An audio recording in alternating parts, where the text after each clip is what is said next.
కాబట్టి వచ్చే 5 ఏళ్లలో మన ఇంటి అభివృద్ధిని, మన ఇంటి సంక్షేమాన్ని, మన పిల్లల భవిష్యత్తుని, మన ఆదాయాన్ని, ప్రభుత్వం మనకు అందించే సహాయాన్ని, ఎవరి వల్ల మంచి జరుగుతుంది, ఎవరి వల్ల చెడు జరుగుతుంది అన్నది దృష్టిలో పెట్టుకొని మీ కుటుంబం అంతా కూడా కూర్చొని ఆలోచన చేయమని అడుగుతా ఉన్నా.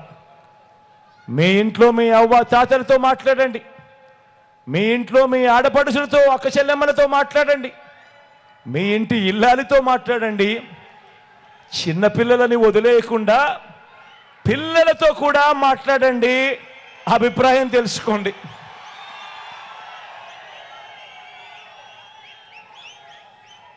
అందరితో ఆలోచన చేసి ఎవరి వల్ల మీకు మంచి జరిగింది, ఎవరి వల్ల మీకు మంచి జరిగింది, ఎవరు ఉంటే మీకు మంచి జరుగుతుంది అన్న ఆలోచన నిర్ణయం తీసుకోమని తర్వాతే ఓటు వేసే ముందు అని చెప్పి అడుగుతా ఉన్నా.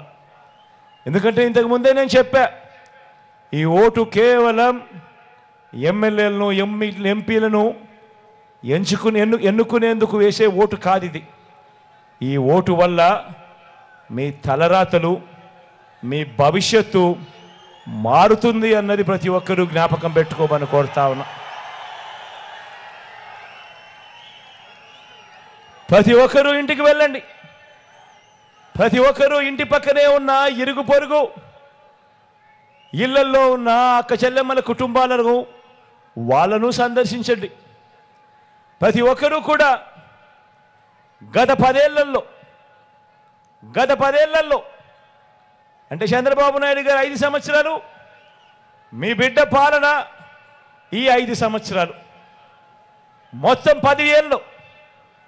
ఈ 10 ఏళ్ళు మొదట 5 ఏళ్ళు పాలించిన చంద్రబాబు ప్రభుత్వం ఏం చేసింది, తర్వాత 5 ఏళ్ళు మనందరి ప్రభుత్వం, మీ బిడ్డ ప్రభుత్వం, మీ బిడ్డ ప్రభుత్వంలో మీ ప్రతి ఇంట్లో కూడా ఏం మంచి జరిగింది అన్నది గమనించి ఆలోచన చేసి నిర్ణయం తీసుకోండి. మీ బ్యాంకుల్లో ఉన్న మీ ఖాతాలకు సంబంధించిన స్టేట్మెంట్ కాపీ ఇది కూడా తెచ్చుకోండి, మీ దగ్గరే పెట్టుకోండి. ఆ స్టేట్మెంట్ను ఒక్కసారి చూడండి. మీ బ్యాంక్ అకౌంట్లలో ప్రభుత్వం బటన్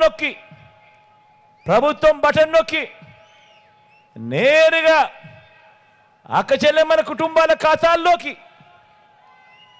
డబ్బులు అందించిన వివరాలు ఎంత, ఏమిటి, ఎవరి హయాంలో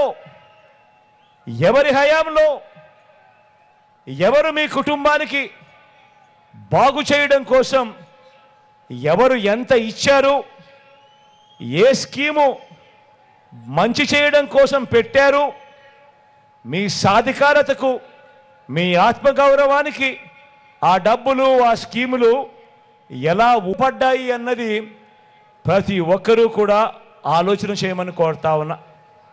ఎవరి హయాంలో మీకు మంచి జరిగింది అన్నది ఆలోచన చేసిన తర్వాతే నిర్ణయం తీసుకోమని అడుగుతా ఉన్నా.